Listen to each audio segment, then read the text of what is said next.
El profesor y máster Daniel Gustavo de la Cueva, docente universitario, máster en gestión y dirección deportiva de la INEF en Lérida, Universidad de Cataluña, profesor titular de gestión y planificación de entidades deportivas, licenciado en gestión deportiva en la Universidad Blas Pascal, director internacional del curso de administración deportiva del Comité Olímpico Internacional, Solidaridad Olímpica, conferencista de la Academia Olímpica Internacional durante los años 2001-2019, presidente y fundador del Comité Pierre de Coubertin de Argentina y del Centro Latinoamericano y Estudios Coubertinianos. Es maestro de judo séptimo dan, director nacional de educación de la Conferencia Argentina de Judo, miembro internacional del Grupo de Estudios Olímpicos de la PURS en Brasil y presidente y fundador del Comité Pierre de Coubertin en Argentina. Miembro correspondiente del Board para Latinoamérica, Comité Internacional de Pierre de Coubertin en 2022 y autor de trabajos publicados con póster, retrato y capítulos de libro, ponentes en congreso, simposios y seminarios. Muchísimas gracias, profesor Daniel de la Cueva, por estar el día de hoy con nosotros. Bueno, muchísimas gracias. Buenos días para todas y para todos. Muchas gracias, Sumar, y muchas gracias, doctor Edwin, por tocar este tema que me parece básicamente importante, no urgente. Me parece importante y vital, como muy bien lo han señalado mis antecesores, y también aprovecho de decir que tengo una total coincidencia con todos los puntos de vista de los anteriores, así que me han facilitado mucho el camino. Voy a proceder directamente entonces a compartir mi pantalla y espero que se vea bien. Sí. Perfecto. Bueno, una de las primeras cosas que intenté determinar es cómo constituir un código de ética y básicamente pensar en de qué estamos hablando cuando hablamos de ética. Así que vamos a decir que son un conjunto de normas que rigen la conducta de las personas en el ámbito deportivo. Son parte de la filosofía del deporte, que trata del bien y del mal, y que se fundamenta justamente o toma referencia de lo que son los propios valores del deporte. Los valores del deporte, que son una parte indispensable también de lo que es actitudinal para enseñar, es una competencia actitudinal en la enseñanza del deporte cotidiano y también obviamente de la educación física. Me pareció muy importante tratar cuál es el objeto de la ética. Así que como es el arte de vivir, el saber vivir bien, por lo tanto es el arte de discernir qué es lo que nos conviene, como lo bueno para el deporte, y qué es lo que no nos conviene, que sería en este caso lo malo, o lo criticable, o lo inaceptable para el deporte. Por eso, según estas palabras de Fernando Sabater, también me permite decir que tiene como objeto los actos del ser humano que realiza de modo consciente y libre. Es decir, todas las cuestiones de los juicios éticos sobre los deportistas, sobre los dirigentes, sobre los entrenadores, sobre los administradores deportivos, son porque han realizado algunas acciones de manera consciente y absolutamente libre, es decir, no presionado por ningún organismo o ninguna otra persona que pueda hacerlo de forma tangible. Así que aquí podemos decir que el Código de Ética Deportiva es un conjunto de normas, ¿sí? O reglamentos que establecen para una institución o una organización deportiva con el fin de hacer prevalecer los valores más importantes de la sociedad, teniendo como objeto desarrollar la actividad deportiva de manera respetuosa e íntegra, es decir, en función de esos valores. ¿Y por qué son para la sociedad? Y porque pueden haber algunas interpretaciones, o pueden haber algunas relevancias, pueden haber algunas prioridades que son más notorias en algunas sociedades que en otras. Así que, ¿cuál es el marco de referencia en la organización como para decir cómo nos vamos a comportar entre todas las partes interesadas? Así que hay una relación muy importante entre la ética y las organizaciones. De alguna forma, de alguna manera, y aunque esto no sea el discurso cotidiano de las organizaciones, específicamente de las instituciones y los organismos deportivos, hay una cuestión determinante que es, por ejemplo, interpretar que las estructuras de organización nuclean y expresan la ética. Con esto quiero decir de que si hay un pequeño club o una pequeña federación, ¿no?, una organización de deportes que necesita, por ejemplo, un área de financiamiento, seguramente va a crear una comisión de marketing. Si necesita más presencia en los medios de comunicación, va a crear una comisión o una subcomisión de prensa. Es decir, que las estructuras, en realidad lo que hacen es nuclear a los responsables de las acciones institucionales, pero además expresan cuál es su forma de actuar frente a las situaciones cotidianas de la administración de las instituciones. Y vemos también con no poca sorpresa de que existen en la mayoría de las organizaciones del deporte comisiones de ética, ¿sí?, o comisiones de conducta, de alguna forma, subcomisiones que tratan los problemas de sus asociados. Además, los valores, por un lado, están prescriptos en los objetivos sociales.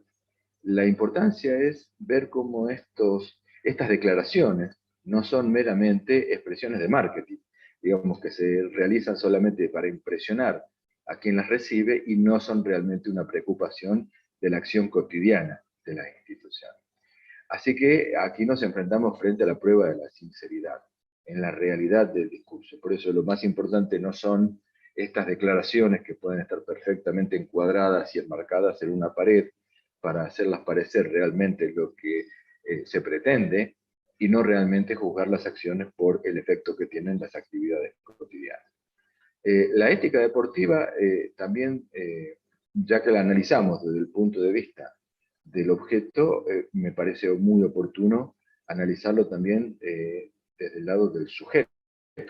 ¿Quiénes son los sujetos? ¿Quiénes son las personas a los cuales debe programarse, prepararse y aplicarse también un código de ética deportiva? Así que tenemos básicamente a los deportistas. Sabemos que los problemas relacionados con la conducta deportiva o antideportiva, el fraude, la trampa, el uso del doping, ¿sí?, básicamente son cuestiones que atañen a la ética del deportista, sus manifestaciones en los medios públicos, y también obviamente la ética comercial cuando estamos hablando del deporte súper profesional, el deporte que vemos comúnmente las 24 horas del día por las cadenas y las plataformas de televisión.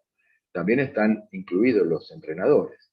Y acá hay una cuestión muy importante, porque hasta el año 2004, por ejemplo, cuando se aplicaban las leyes antidoping, las reglas antidoping, el único culpable era el deportista.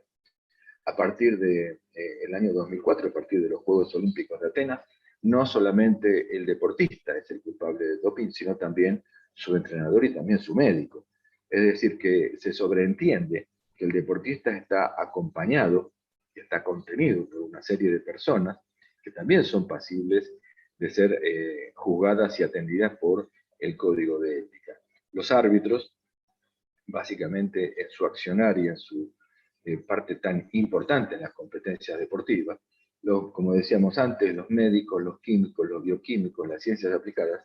Y aquí habría que pensar básicamente en el problema y en la definición del doping, ¿no?, que son el uso de sustancias prohibidas y el uso también de métodos prohibidos.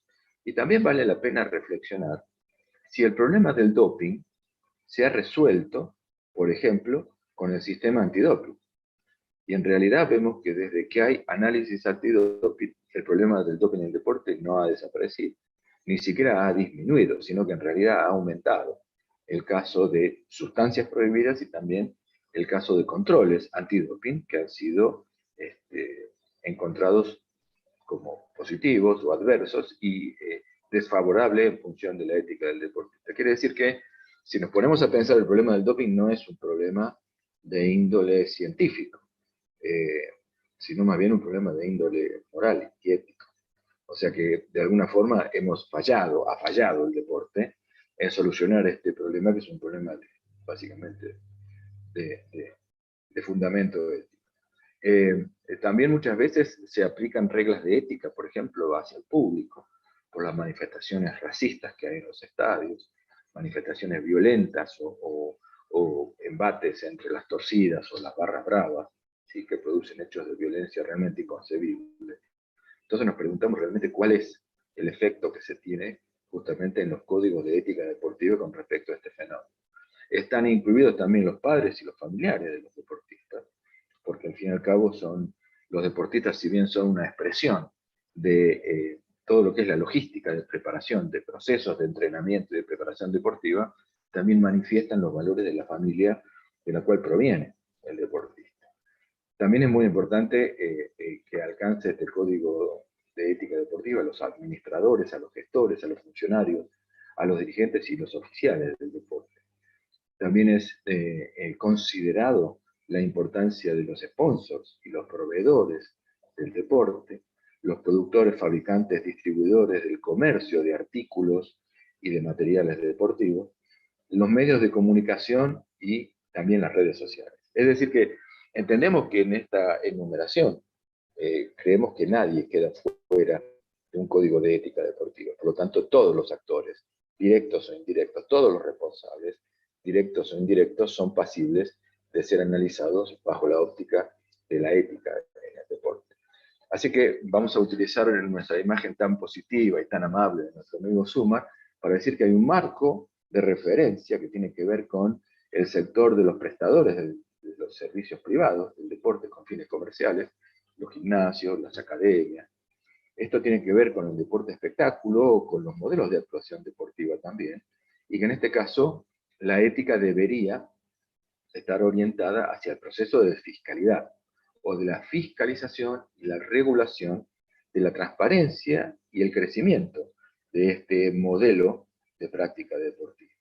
Y también tenemos otro, ¿sí?, que hace referencia al sector de la administración pública nacional, provincial y municipal, al sector del deporte federado y organizado, al deporte asociado, al de los clubes, federaciones. En este caso también tiene que ver con el modelo de bienestar individual y social, y de alguna forma en el ámbito de la gestión, y como lo dice Jesús Martínez del Castillo, esto tiene mucho que ver con la hipótesis normativa. Es decir, con un proceso de analizar las cuestiones de tipo ética y que tienen que ver, por un lado, con las directrices políticas que dan los poderes públicos o las organizaciones, las entidades del gobierno deportivo, la visión técnica que tiene el gestor respaldada básicamente en estudios confiables de la realidad, apelando de alguna forma, o mejor dicho, apelando generalmente al conocimiento formal, el reconocimiento de las necesidades urgentes del sistema deportivo y definir un proyecto metodológico. Es decir, que aquí hemos dado un marco de referencia en dos direcciones que nos parece importantísima tomarlos en cuenta para poder desarrollar este código de comportamiento deportivo. Pero claro, en el mundo pasan cosas, y quién hubiera pensado que Pierre de Coubertin participó de la Primera Guerra Mundial, pero también han pasado otras cosas que modifican constantemente la situación internacional en la cual se ve el deporte. Algunas íntimamente relacionadas, como el Septiembre Negro en los Juegos Olímpicos de Múnich, y otras con, por ejemplo, las guerras mundiales, las tensiones religiosas, la pandemia, etcétera, etcétera, que constantemente modifican la situación actual. Y también han habido movimientos muy concretos de utilización y desde el punto de vista ético reprochable del propio deporte. Tal es así que cada vez que hay Juegos Olímpicos aparece en las ciudades sede gente anti-sede, gente anti-Juegos Olímpicos, y son una manifestación absolutamente válida. Así que muchas veces nos encontramos con que las caricaturas nos muestran otra cara de la realidad, que tienen que ver con tratar de clarificar de qué estamos hablando cuando hablamos de ética deportiva. Porque desde el dirigente deportivo o el gestor deportivo de más alto nivel hasta los más usuales de los pequeños clubes, vemos que constantemente nos están dejando otro tipo de sensación, otro tipo de imágenes. Así que está por demás decir que a través y a partir del año 2000 en la Comisión de Ética del COI se han tratado muchísimos problemas que tienen que ver básicamente con situaciones en contra de la ética, como la corrupción, ni más ni menos que en la elección de sedes olímpicas. Y esto ha traído problemas a dirigentes del COI desde el año 2006, que fueron expulsados 8 miembros, y constantemente a medida que van pasando los Juegos, no en Londres, pero sí en Río 2016 o en Tokio 2020, la Comisión de Ética ha tenido que actuar porque se han encontrado sobornos o regalos insospechados hechos a miembros que en definitiva tenían que elegir qué ciudad iba a ser sede de los Juegos Olímpicos. Así que en realidad realidad lo que hay que ver también es que este código de ética es un código interno del Comité Olímpico Internacional, porque solamente las federaciones, los comités olímpicos nacionales y los propios miembros COI son los que pueden hacer una denuncia, en este caso, al Comité de Ética, a la Comisión de Ética del COI. Y hay una serie de procedimientos y sanciones que van desde el apercibimiento hasta la expulsión de los miembros COI, justamente por este tratamiento que se hace, obviamente, basado en la justicia, que es la que aplica el TAD o el Tribunal de Arbitraje Deportivo. Así que acá nos volvemos a pensar si realmente es una cuestión urgente o es importante. Bueno, básicamente pensamos que es una cuestión importante, de las más importantes. Y también tenemos que reconocer que en el mundo del deporte federado, aquí se han revelado que hay dos posiciones. Por un lado, la posición proactiva o la posición retroactiva. Es decir, que en estos casos hemos actuado o se ha actuado después de que ocurrieron este tipo de situaciones. O sea, es cierto que hay un montón de situaciones que han sido favorables dentro del deporte, pero también hay otras que tienen que ver con la dignidad, la integridad, el uso de los recursos, la transparencia y las relaciones con los estados. Así que muchas veces nos encontramos con estas situaciones que también nos ilustran las cuestiones de qué es un deporte limpio, qué es un deporte sano y qué es un deporte éticamente confiable, porque constantemente se nos van dando situaciones para analizar qué es lo que ocurre con el deporte a nivel internacional, no solamente en nuestro ámbito latinoamericano, o qué situaciones de nuestro ámbito latinoamericano pueden ser comparables a nivel internacional. Por eso es muy importante estar atentos de qué se está acusando, por qué se está acusando y también qué medidas vamos a tomar. Así que las orientaciones específicas tienen que ver con un fundamento ético que se le da, y es decir, tiene que haber un código de ética, la creación de una comisión, por supuesto, tiene que estar basado en la educación, tiene que hacer un procedimiento que permita analizar la conducta o los modelos de conducta de los dirigentes y de los gestores deportivos, tiene que estar basado en la experiencia, tiene que tener una cierta dinámica organizativa y tiene que ser aplicado a las prácticas políticas específicas. Así que tenemos el caso, por ejemplo, muy común, muy usual de las mesas directivas, de las mesas de administración, que básicamente son organizaciones que trabajan en las entidades deportivas con la responsabilidad, porque tienen un mandato democrático, además tienen una estructura y una organización, deben existir procesos de información de las acciones y básicamente también de las administraciones y los momentos de las acciones contables. Tiene que haber evaluación de resultados, no solamente deportivos, y también la planificación de estrategias, la identificación de riesgos, la determinación de la eficacia, preparar la sucesión para nuevas comisiones directivas, que haya procesos de comunicación y también una serie de controles internos. Y que se haga realmente constante la gestión de la información. Así que aparecen en las entidades deportivas los llamados conflictos de intereses, en los cuales los dirigentes tienen que tener aprobación para hacer negocios, privilegiarse, situarse en puestos o en funciones, hacer tratos con parientes o con amigos, beneficiarse con información, usar la propiedad, los equipos, las instalaciones, aceptar regalos, hospitalidad o gastos de representación. Casi todos los días vemos estadios deportivos que se han construido y que después caen en desuso. Entonces nos preguntamos a qué intereses responden, cuando vemos realmente que desde la parte pública, desde la parte oficial, se propone la creación de estadios deportivos para el desarrollo del deporte. Y muchas veces sirve para cumplimentar ciertos intereses que son puntuales, como la realización de unos juegos, y después se olvidan, y no se pueden volver a administrar o no se sabe cómo volver a administrarlos. Así que dentro del sector público hay una fundamentación, básicamente y es la que consiste en preguntarnos, cuando se hace un gran estadio, ¿para qué se hace ese estadio? ¿Se hace para la práctica del deporte, para el desarrollo del deporte, o para desarrollar la expectación, para hacer un lugar para el público? Porque los que juegan al fútbol son 22, y los que lo miran son 20.000 o 30.000 o 40.000 personas. Entonces es muy importante aclarar este tipo de justificación. Los métodos de gestión basados en la evidencia y el conocimiento formal en la gestión deportiva, generar políticas vertebradoras alrededor del deporte y del sistema deportivo local.